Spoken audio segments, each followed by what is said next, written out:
2024 లేదా 25లో డిగ్రీ లేదా బీటెక్ చదివారా? సాఫ్ట్‌వేర్ జాబ్ కోసం ఎదురు చూస్తున్నారా? అయితే కోడ్ జ్ఞాన్ 100 డేస్ కోర్సులో చేరండి, జాబ్ సాధించండి. నమస్కారం ఉమా గారు. నమస్తే అమ్మా. ఈసారి గురు పౌర్ణమి ఏ రోజు వస్తుంది, ఆ రోజు యొక్క విశిష్టత ఏంటి, అండ్ ఎస్పెషల్లీ చాలా మందికి కూడా ఉండే డౌట్ ఏంటి అంటే, ఎవరికైతే గురుబలం తక్కువగా ఉంటుందో ఆ రోజు వాళ్ళు ఆచరించాల్సిన పూజా విధానం ఏంటి? తప్పకుండా అండి. గురు పౌర్ణమి అంటే ఆషాఢ మాసంలో వచ్చేటువంటి పౌర్ణమినే మనం గురు పౌర్ణమిగా జరుపుకుంటూ ఉంటాము. అంటే గురువారము పౌర్ణమి కలిసి వస్తుంది. దీన్నే వ్యాస పౌర్ణమి అని కూడా అంటామండి. అంటే వేదవ్యాసుల వారు జన్మించినటువంటి రోజు కాబట్టి దీనికి వ్యాస పౌర్ణమి అని కూడా పేరు ఉంది. అంటే గురు పౌర్ణమి నాడు జనరల్గా ఏమేం చేస్తూ ఉంటారంటే, చదువు చెప్పినటువంటి గురువులు కానీ, జీవితంలో ఆధ్యాత్మికత వైపు తీసుకెళ్ళేటువంటి గురువులు కానీ, జీవితాన్ని ఒక మార్గదర్శకంగా నిలిచినటువంటి గురువులకి కానీ ఆ రోజు ప్రత్యేకంగా సేవ చేయడం కానీ, నమస్కారం చేసుకోవడం కానీ, లేకపోతే పూజించడం కానీ ఖచ్చితంగా చేయాలి.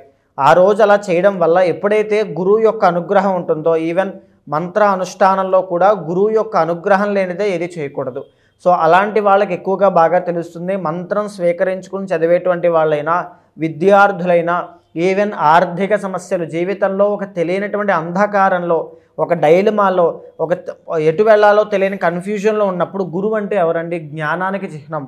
అంటే ఒక మార్గానికి అయిన ఒక చిహ్నము. సో మనకి ఏ దిక్కుతోచని పరిస్థితిలో ఉన్నప్పుడు, ఎటు వెళ్ళాలో తెలియని అంధకార పరిస్థితిలో ఉన్నప్పుడు గురు పౌర్ణమి తిథిని సద్వినియోగం చేసుకోవడం అనేటువంటి ఒక మార్గదర్శకంగా మారుతుంది.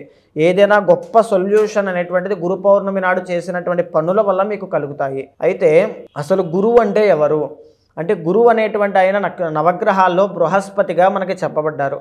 బృహస్పతి యొక్క అనుగ్రహం ఉంటే ఏమిటి, లేకపోతే ఏమిటి అంటే, బృహస్పతి కనుక జాతకంలో అనుకూలంగా ఉన్నారు అనుకోండి, ఫైనాన్షియల్లీ వెరీ స్ట్రాంగ్గా ఉంటారు. 10 మందికి దిశానిర్దేశం చేసేటువంటి వాళ్ళగా, ఒక కమాండింగ్ పవర్ ఉన్నటువంటి వాళ్ళగా, ఇంకా చెప్పాలంటే ఒక బంగారు ఆభరణాలు ధరించగలిగేటువంటి ధనయోగాలు ఉన్న వాళ్ళగా, గొప్ప పేరు ప్రఖ్యాతలు, గౌరవ మర్యాదలు, హోదా, పరపతి, పేరు, ఇవన్నీ కూడా గురుబలం ఉంటేనే లభిస్తాయి.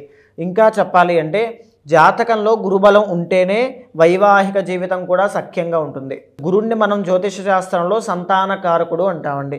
ఎప్పుడైతే ఏ జాతకంలో అయితే గురుబలం వీక్గా ఉంటుందో, లేదా గురుడు నీచ స్థితిలో కానీ, పాపి అయ్యి కానీ, ద్వికేంద్రాధిపత్యో పూర్ణ పాపిగా అలా ఎక్కడైతే ఉంటాడో, ఆ యొక్క జాతకంలో ఖచ్చితంగా సంతానానికి ఆలస్యం అవ్వడం, సంతానం కలగకపోవడం లాంటివి ఖచ్చితంగా కలుగుతూ ఉంటాయి.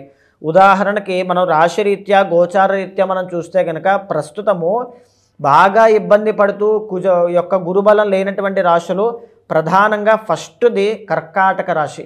కర్కాటక రాశి వాళ్ళకి 12వ స్థానంలో గురుబలం లేకపోవడం వల్ల మితిమీరినటువంటి ఖర్చులు పెరగడం, ఎలిగేషన్స్ అనేటువంటివి రావడం, సో కెరీర్ పట్ల ఏదో తెలియనటువంటి స్ట్రగులింగ్స్ అనేటువంటివి చూడడం చాలా ఎక్కువగా ఉంటుంది.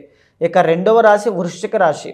8వ స్థానంలో గురుడు ఉండడం వల్ల మేజర్గా జాబులు పోయేటువంటి అవకాశములు కానీ, లేకపోతే ఆర్థిక సంక్షోభంలో పడేటువంటి అవకాశములు కానీ, అప్పుల పాలయ్యేటువంటి అవకాశం కానీ ఎక్కువగా కనబడుతూ ఉంటుంది. తరువాత అలాగే మకర రాశి వాళ్ళకి ఏలినాటి శని వెళ్ళిపోయింది కదా అనేటువంటి ఆలోచనతో ప్రశాంతంగా ఉన్నటువంటి వాళ్ళకి గురుబలం తగ్గడం వల్ల ఆర్థిక ఇబ్బందులు, ఎస్పెషల్లీ ఉద్యోగం చేసే వాళ్ళకి ఉద్యోగ విషయంలో ఇబ్బందులు ఖచ్చితంగా వాళ్ళు చూస్తున్నారు ఈ 3 రాశుల వాళ్ళు. ఇదే కాకుండా మీనరాశి వాళ్ళకి గురుబలం లేదు, మేషరాశి వాళ్ళకి గురుబలం లేదు. ఇలాంటి వాళ్ళందరికీ కూడా మేజర్గా నేను చెప్పినటువంటి ఫస్ట్ 3 రాశులు, మకర రాశి, వృశ్చిక రాశి, కర్కాటక రాశి, జాబ్ పరంగా ఎటువంటి చేంజెస్ కూడా చేయొద్దు.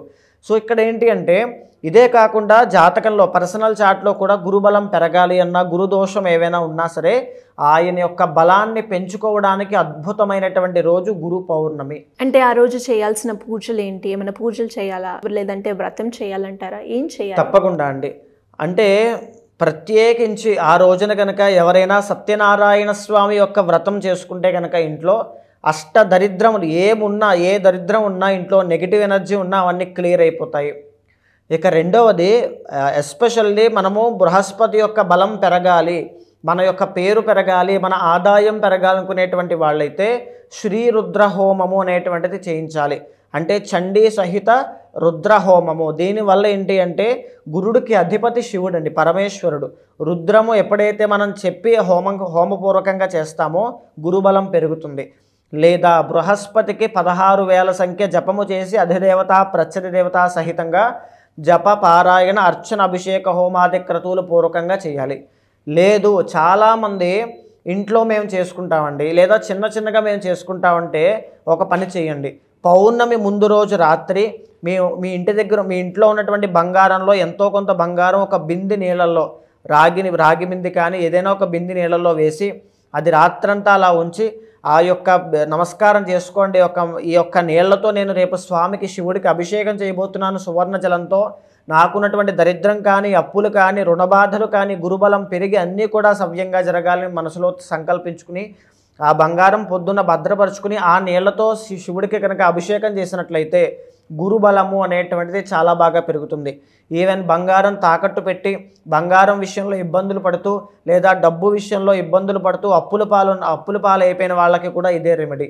ఇంకొక రెండవ రెమెడీ ఏమిటి అంటే ఒక చెంబుడు నీళ్ళలో కానీ బిందు నీళ్ళలో కానీ పసుపు కలిపి ఆ పసుపు నీళ్ళతో స్వామికి అభిషేకం చేసిన ఆవు నెయ్యితో పరమేశ్వరుడికి అభిషేకం చేసిన అద్భుతమైనటువంటిది పార్థివలింగానికి 365 పార్థివలింగాలకి మహాలింగార్చన పూర్వకంగా స్వామికి పసుపు నీళ్లతో అభిషేకం చేయండి. గురుబలం విపరీతంగా పెరుగుతుంది.